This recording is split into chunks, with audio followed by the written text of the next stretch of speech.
اگر در زندگیم داده آزار میبخشی، برای رشک غمبارم هزاران بار میبخشی.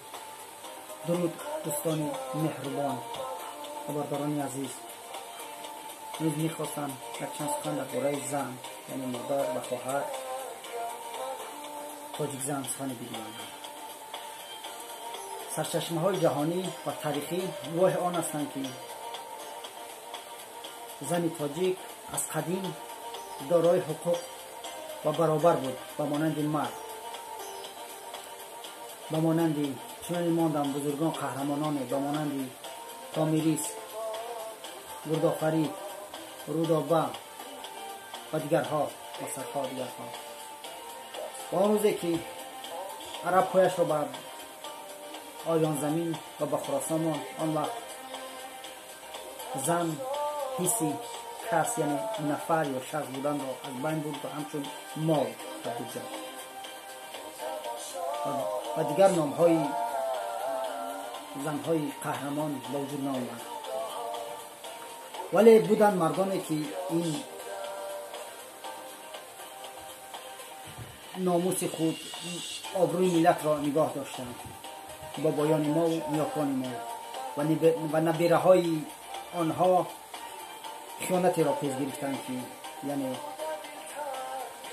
اگر بیان در مهاجری و یگان کار خوب بیاون و 2-3 روبل $100 در کیسه بیابند، حتی زن را مسئول میکنند و به زن خیرخوش یعنی طلاق میدهند. ولی دوستان مهربان،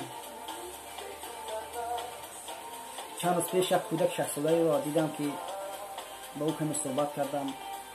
از پدرش پرسان شدم که پدرم مرد، گفتم چیکار کرده است؟ گفت که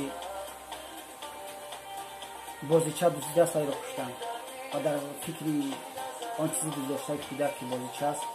ولی در حقیقت از دیگری پرسیدم پدر او زنده بود و او زن غیر تاجیک گرفته است. حتی یک دوستان قفقازی را دیدم، آنها شوخی کردند که هیچ تشویش نکشند دختران ما، چون که تاجیک ها آنها را در مسکو در شهرهای کلان روسیه و زنی میگیرند. حتی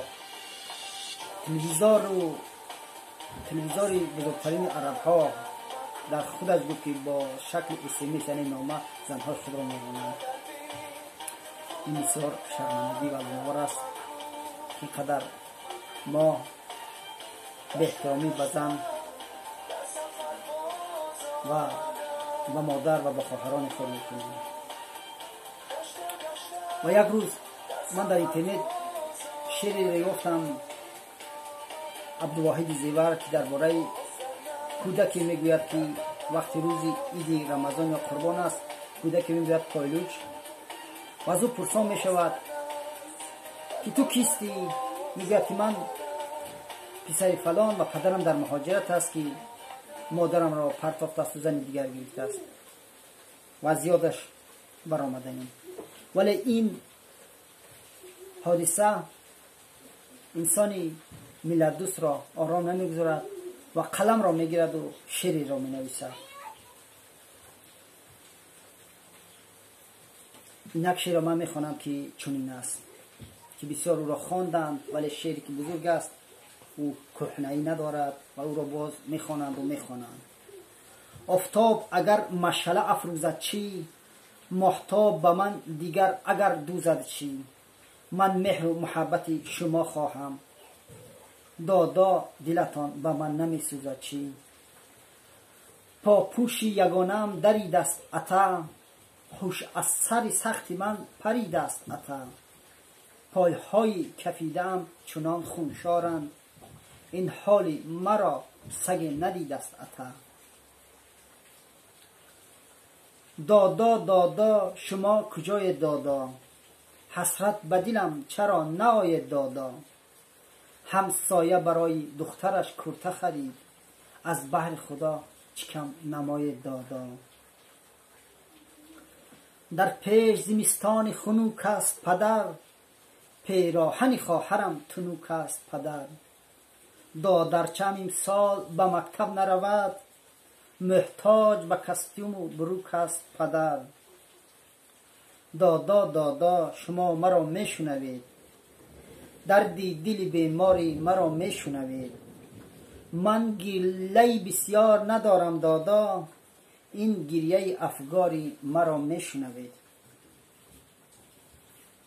شبهای دراز مادرم میگیرید، از گریه شوری دادرم میگیرید. باور دارد که بیاید روزی، این خواهر خوش باوری من میگیرد. بابا بابا از کیمیایی پنجم است، از فن زبان عروسی رنجم هست. هر چند لباس ورزشی نیست مرا، یک دفتر خاطراتی پرگنجم است. دادا دادا سری من و پای شما، یک بار بیاید خالی از جای شما. یک شهرک خورد و ما جداییم ز هم، دادا دادا وای من و وای شما. بابا بابا زنی جوان بگرفتید، زن قهر زده است غیر تاجیک بگرفتید. از نام خوشی شما چه مانده است دیگر، این لحظه که زن کلان بگرفتید. پدر پدر زیراحتان برگردید، از پیش زنی خودخواهتان برگردید. تا عمر بود انتظارم پدر، بر منزل و بر درگاهتان برگردید. در خونه ما صورت پدر هست است، در جای بلند یک وجبی چنگ بسته است. هرگاه که آچم ببیند میگوید، از چنگ زنی خودخواهی پدرت رسته است.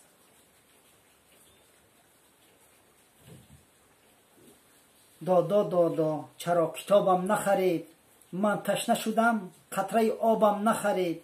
یک بار سری سختی مرا سیله کنید، من گشنه شدم نقل و کبابم نخرید.